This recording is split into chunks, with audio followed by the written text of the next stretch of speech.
What's going on, guys? We're back with some more slop, and I'm gonna try to make this quick because I don't really have that much time to record this. I don't know why I said I don't really have that much time. Like I'm, like I'm recording like a voice log or something, during the apocalypse. I don't know why I worded it like that, but I have to go soon, so I'm gonna try to make this quick. We got some more Twitter drama to talk about because why not? So in my last video, or the last video was the Bloody Palace guide. Before that video, with the last slop video, I talked about some drama that was happening with Addie, the showrunner for the DMC anime, and this clip right here, I'll just kind of show you guys instead of, explaining it over again. This clip ended up causing a lot of backlash and started a lot of controversy over on Twitter. Absolutely right.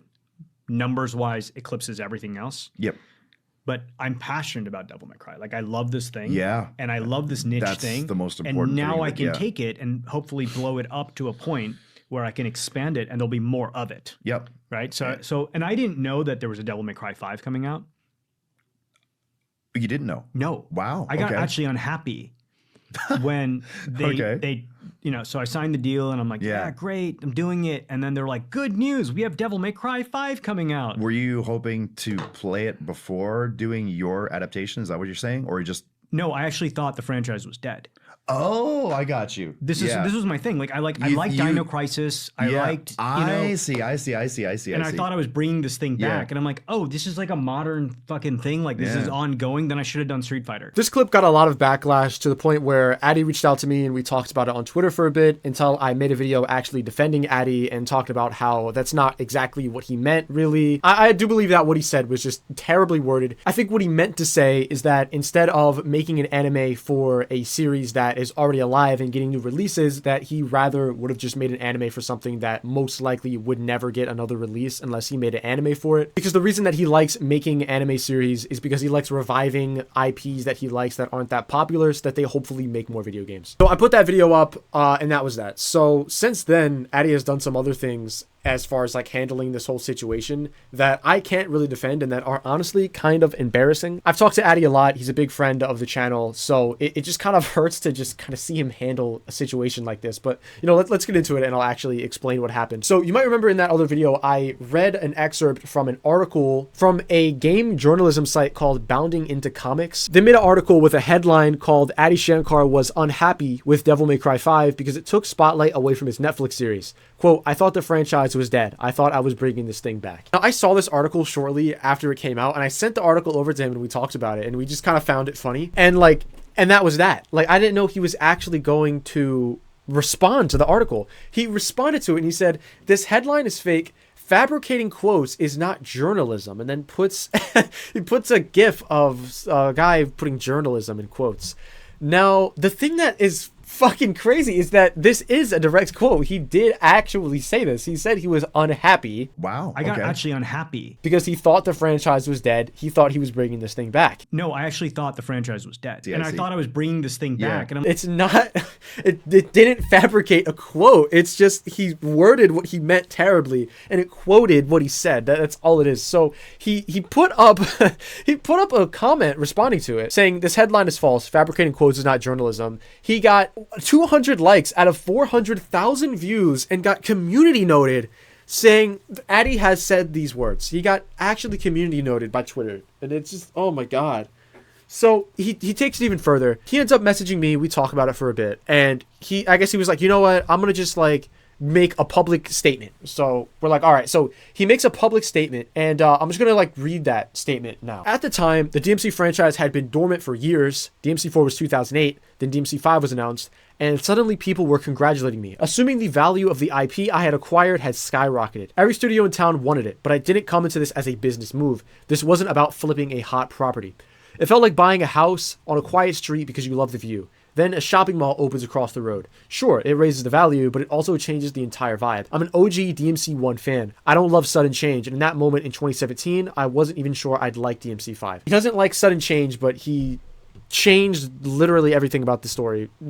I digress. I ended up loving it. The RE engine look initially threw me, but the game was excellent. So when I was unhappy, I wasn't criticizing the game. I was reflecting on the shift in what I thought I had signed on to do.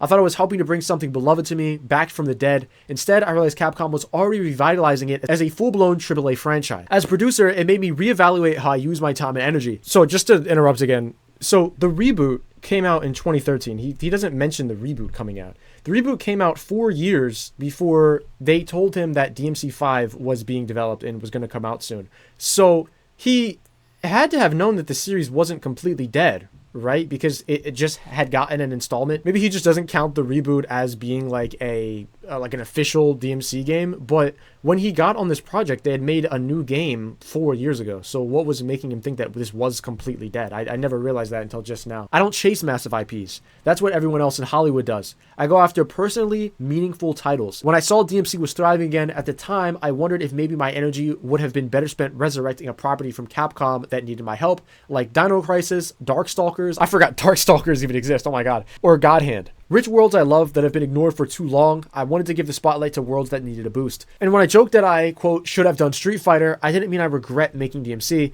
I meant that if I were choosing between a AAA mega IP, I might as well go after the biggest. But that's not who I am. I routinely turn down giant titles. I focus on specific stuff I genuinely care about. Hope this clears things up. So he got 615,000 views on this and only 757 likes. And then Bounding into Comics replied to his tweet and ratioed him and said, why, after you DM'd us to clarify your statement and being given the floor, did you then choose to abandon our conversation and instead post this public response without even tagging us?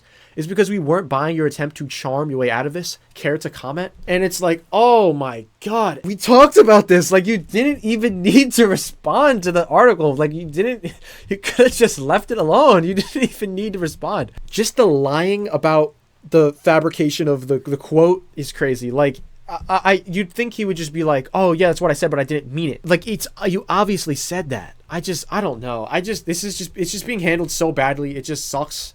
It just sucks, dude. It just absolutely sucks. And it also sucks when Addie is putting up tweets where he just puts winning with a gold medal. Like, honestly, just the way this was handled was just awful. I just can't defend this at all. Like, I'm literally known for defending this dude because we're cool. I don't know. It's just, I just can't defend the lying. I can't defend the Twitter cringe, the winning.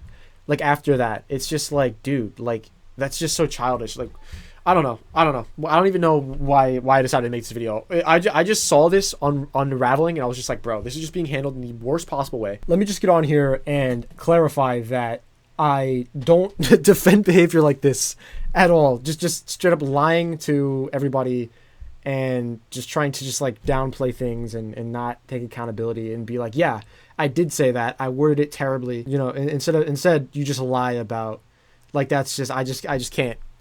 I can't endorse that because that's just embarrassing, and it makes me also feel kind of embarrassed because, like, I'd consider myself like associated with this dude. It's kind of just like an embarrassment AoE, if that makes any sense. Like it's area of effect embarrassment that just embarrasses everyone he's associated with. So yeah, that's pretty much it. Thank you guys for watching. Leave a like, subscribe, join my Discord server, and I'll see you guys tomorrow.